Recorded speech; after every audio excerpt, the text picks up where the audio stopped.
नमस्कार मित्रांनो, आजच्या लेक्चरमध्ये आपण टाइप मेनू बद्दल जाणून घेणार आहोत. चला तर मग सुरुवात करूया. टाइप मेनूवरती क्लिक केल्यानंतर सगळ्यात पहिल्यांदा आपल्याला दिसते पॅनल. हे जे पॅनल आहे याची माहिती आपण टेक्स्ट टूल बद्दल माहिती घेताना ऑलरेडी घेतलेली आहे, तरी परत एकदा आपण ओव्हरव्ह्यू घेऊया. सगळ्यात पहिल्यांदा आहे कॅरेक्टर पॅनल. कॅरेक्टर पॅनल वरती क्लिक केल्यानंतर इथून तुम्ही तुमचा टेक्स्ट आहे त्यात कस्टमायझेशन करू शकता. इथे कलर चेंज करू शकता, इथून फॉन्ट चेंज करू शकता. त्यानंतर व्हर्टिकल डिस्टन्स आहे ते तुम्ही इथून चेंज करू शकता. ते कशा प्रकारे करायचं ते मी तुम्हाला सांगतो. फॉर एक्झाम्पल इथे अजून एक टेक्स्ट आहे. आता हे डिस्टन्स आपल्याला अशा पद्धतीने तुम्ही कमी जास्त करू शकता.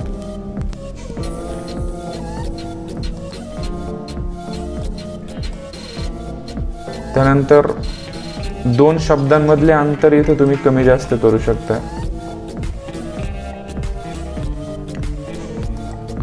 बाकी हे खालचे जे ऑप्शन आहेत त्याची आपण माहिती घेतलेलीच आहे.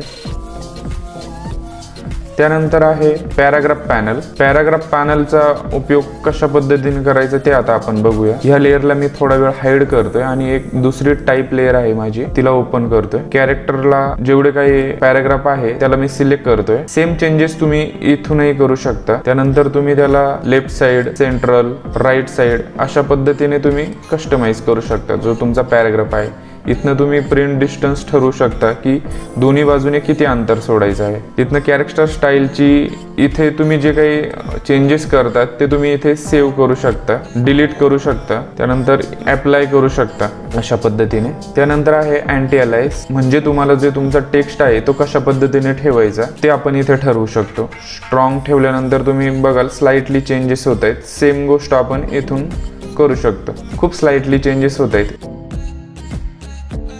त्यानंतर आहे ओरिएंटेशन, म्हणजे तुम्ही आता जो आपला टेक्स्ट आहे हा हॉरिझॉन्टल आहे तो तुम्ही व्हर्टिकल ठेवू शकता अशा पद्धतीने. त्यानंतर आहे ओपन टाईप.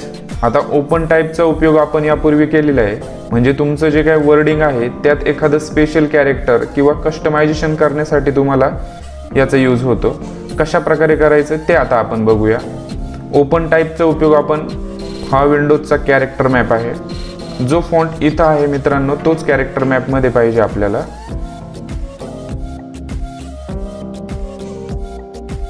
आता तुम्ही बघाल की हा जो आय आहे त्याला मला चेंज करायचे.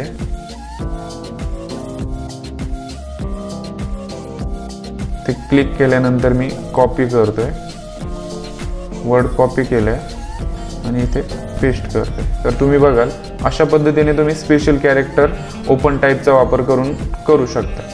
त्यानंतर आहे एक्सट्रूड 3D.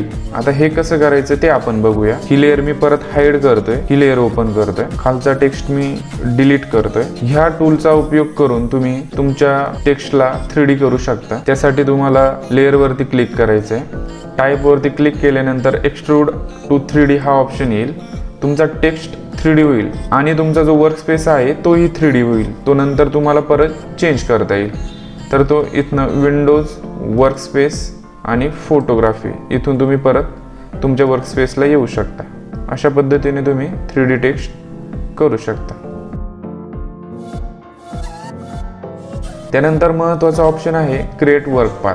क्रिएट वर्क पाथचा उपयोग करून तुम्ही तुमच्या टेक्स्टमध्ये आणखी कस्टमायझेशन आणू शकता. फॉर एक्झाम्पल आता तुम्ही बघा मी पाथ सिलेक्ट करतोय.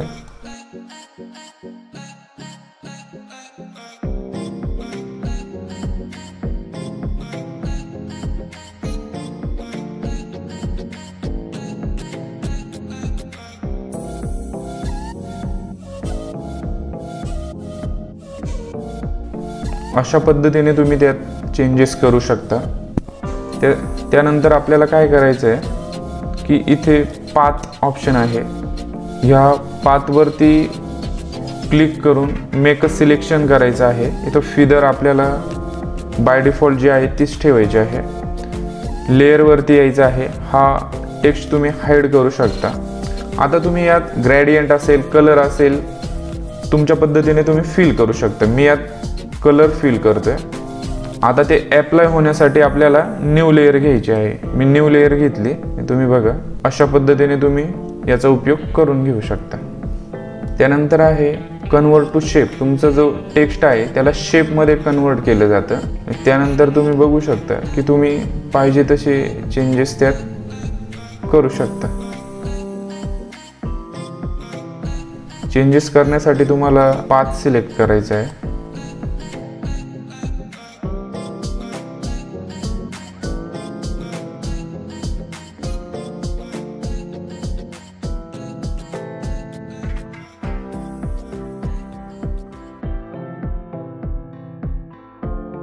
अशा पद्धतीने तुम्ही त्याचा वापर करू शकता. ओके, मी आता नवीन एक लेयर घेतोय. त्यानंतर आहे रेस्टराइज टाइप लेयर. आता फोटोशॉपमध्ये जी तुम्ही टायपिंग करता किंवा टेक्स्ट घेता तो व्हेक्टर बेस असतो. त्याला रास्टराइज करण्यासाठी तुम्हाला रास्टराइज टाइप लेयर याच्यावरती क्लिक करावे लागेल. त्यानंतर तुम्ही रास्टराइज करू शकता. आता तुम्ही त्याच्यावरती वेगवेगळे टूल्स अप्लाय करू शकता.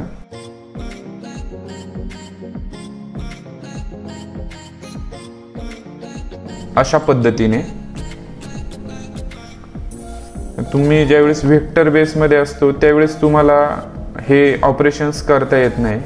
रास्टराइज केल्यानंतर तुम्ही त्याच्यावरती वेगवेगळे ऑपरेशन आरामात करू शकता. ज्यावेळेस टेक्स्ट व्हेक्टर बेस असतो त्यावेळेस तुम्ही जर इरेजर वापरायला गेलात तर ते वापरता येणार नाही. त्यासाठी तुम्हाला रास्टराइज टाईप करावे लागेल. त्यानंतर आहे कन्वर्ट टू पॅराग्राफ टेक्स्ट. त्याच्यावरती क्लिक केल्यानंतर तो पॅराग्राफमध्ये कन्वर्ट करून घेईल. त्यानंतर आहे कन्वर्ट टू पॉइंट टेक्स्ट. तो परत जसा होता तसा करेल. रॅप टेक्स्ट, इथं वेगवेगळ्या स्टाईल तुम्ही टेक्स्टला देऊ शकता. इथनं त्या कस्टमाइज करू शकता. जे आपण यापूर्वी बघितलंय तो आपण इथून केलेला आहे रॅप टेक्स्ट. त्यानंतर फॉन्ट प्रिव्ह्यू साईज, इथनं आपण साईज वगैरे प्रिव्ह्यू साईज वगैरे चेंज करू शकतो. इथं वेगवेगळे लँग्वेज ऑप्शन आहे, ते लँग्वेज यूज करू शकतो. त्यानंतर आहे अपडेट ऑल टेक्स्ट लेअर. टेक्स्टचे लेअर आपण अपडेट करू शकतो. त्यानंतर आहे रिप्लेस मिसिंग फॉन्ट. जो फॉन्ट मिसिंग आहे त्याला रिप्लेस करू शकतो. इथं पेस्ट लोरेल इप्सम, तर इथं डिरेक्टली डमी टेक्स्ट आपण पेस्ट करू शकतो अशा पद्धतीने. त्यानंतर आहे लोड डिफॉल्ट टाईप स्टाईल, तर ती डिफॉल्ट स्टाईल रिप्लेस होईल. त्यानंतर आहे सेव्ह डिफॉल्ट टाईप स्टाईल, तर डिफॉल्ट टाईप स्टाईल सेव्ह होईल. अशा पद्धतीने तुम्हाला टाईप या मेनूचा उपयोग करायचा आहे. धन्यवाद.